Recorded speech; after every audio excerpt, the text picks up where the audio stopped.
Yes, ladies and gentlemen, welcome back to another installment of The Locker Room. I am your host. You already know who it is, man. It's your boy, Reggie. The Los Angeles Lakers lost to the Utah Jazz on the road last night by a score of 116 to 139. Now, chat, I thought Darvin Ham was going to come over here and implement great defense. I thought that was his calling card. Ladies and gentlemen, we played the Utah Jazz on Friday night, and we gave up 130 points to the Utah Jazz. We played the Utah Jazz last night, Monday night, and we give up 139 points to the Utah Jazz. That is not going to cut it.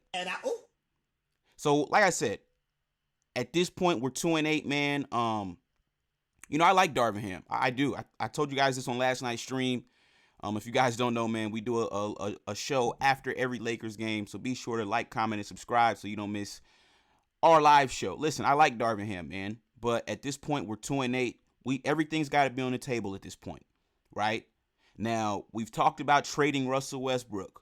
We talked about trading Anthony Davis. Ladies and gentlemen, according to Stephen A. Smith, right, it might be time to trade one LeBron James. I'm going to bring up something that I brought up weeks ago. I'm going to say it again. Forget Russell Westbrook for a second. I trade LeBron and Anthony Davis. Well, just said that. I'm going to see what value. They're not going anywhere, Keyshawn. Now, keep this in mind. In the 90s, Jerry West is over the franchise. Remember, he was brought to tears, y'all, because before they acquired Shaquille O'Neal, before they stole Kobe from Charlotte after Charlotte drafted him 13 overall, right? They had Eddie Jones. They had the Nick Van Exels. This is a couple of years earlier. They had the Nick Van Exels, the Eddie Jones, the Eldon Campbells of the world, whatever. They were like cardiac kids. They went out there, they balled. They didn't win no championship or anything like that. But they were very entertaining. They were highly competitive. And they had their moments where people didn't see it coming. And they were incredibly proud of them. Nick Van Exel was a bad brother. You remember that, Tim Legler. What I'm saying to you is this. The Lakers ain't going nowhere. If you want to think about the future and you only got first-round picks in 27 and 29, you know what? They ain't going to do it. We know it. But I got to be honest with you. LeBron has extreme value still because he's box office. Anthony Davis, hell, yeah, listen, the only thing you could, obviously his durability, there's a huge question mark. Not his game. They ain't going no damn where. I would get a bunch of young thoroughbreds, some picks, and I'll move forward that way. Because this is a sinking ship. It's not going to elevate. It's the Titanic. It's slowly but surely going, but it's going down. Ain't no upward swing with the roster they got available, y'all.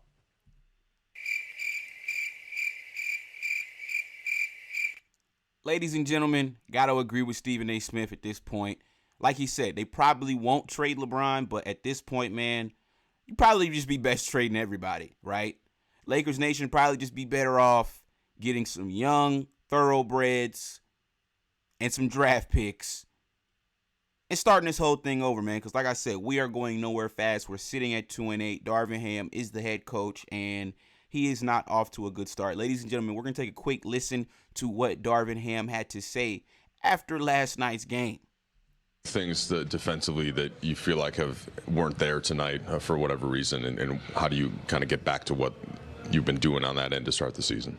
I mean, take your hat off to Utah. They have a really talented ball club of guys that really know how to play, high-level IQ guys that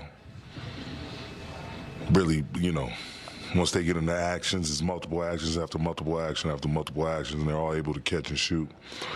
Just our stick hands getting out early, trying to run them off the three-point line. They had 8 threes in the first quarter. So that's kind of tough, and it's always difficult. We're not being who we are in terms of getting defensive stops, but we're scoring. We're scoring enough points. We're not, being who we are first and foremost, and that's making it difficult for the other team. And so that's not anything that we as a coaching staff, we as a franchise enjoys, especially trying to change that tone, change that culture to be one of those physical teams where the opposing team feels us.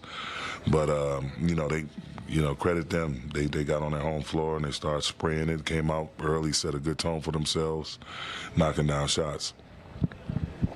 At this point, are you expecting to be able to get most of the guys back for next game? Hopefully, we'll see. We'll check with our medical staff and see where everyone is, what's the status. What needs to change to win on a higher level like the system? I mean, we just got to be more together and the little detail things, being good in transition defense, being good contesting shots without fouling, and everyone gang rebounding, not, coming up with more of those 50-50 balls. Always seems the trend is now, with us is we don't get a 50-50 ball. We don't get a defensive rebound. It turns into threes and one foul or something like that. So just those three areas. If we're better in transition defensively, if we're better contesting shots without fouling, and if we're better getting defensive rebounds, you'll see a huge improvement in us being back to where we were at the very beginning of the season. Ladies and gentlemen, I got to take a quick moment and give some love to the Utah Jazz, man. This team can shoot the lights out. Mike Conley, Jordan Clarkson, Malik Beasley, all in the starting lineup. All of them can shoot the lights out. Larry Markkinen, he's doing his thing, man. I think he's finally found a home in Utah. Played in Cleveland, played in Chicago, finally putting it all together. Colin Sexton came over in the trade from Cleveland. He gave him 17 points off the bench last night in 28 minutes. So, yeah, man, they just got a well-balanced team, well-balanced ball club, and they're playing some really good basketball right now. They are 9-3 right now, the number one seed currently in the West. I thought they were supposed to be tanking, right? But listen, who knows, man? Maybe they're going to just, play this season out and try to make a run for a title. Who knows, man, right? Shout out to Danny Ainge over there in Utah. Now, listen, ladies and gentlemen, it's looking pretty bad for the Los Angeles Lakers, right? We play the Los Angeles Clippers on Wednesday at 10 p.m., okay? Now, the Clippers are 6-5. The Clippers just came back last night with a great win against the Cleveland Cavaliers. And, yes, we will be headed into the Crypto.com arena with a record of 2-8, and we're most likely going to be 2-9 after that Clippers game, man. We are just not playing good basketball right now. So, chat, I need you guys to come into the comments down below, man. Let me know what you thought about last night's game, and what do you think the Los Angeles Lakers need to do to improve this roster? Everybody's been saying make the deal for Buddy Hield and Miles Turner. I've been saying it as well, but at this point, it just doesn't look like Rob Pelinka is going to make the trade. So, at this point, I've given up, but I want to get you guys' thoughts, man. Like I said, come into the comment section down below. Don't forget to like, comment, and subscribe, man. I'm going to catch you guys on the next one. Y'all have a blessed day. Peace.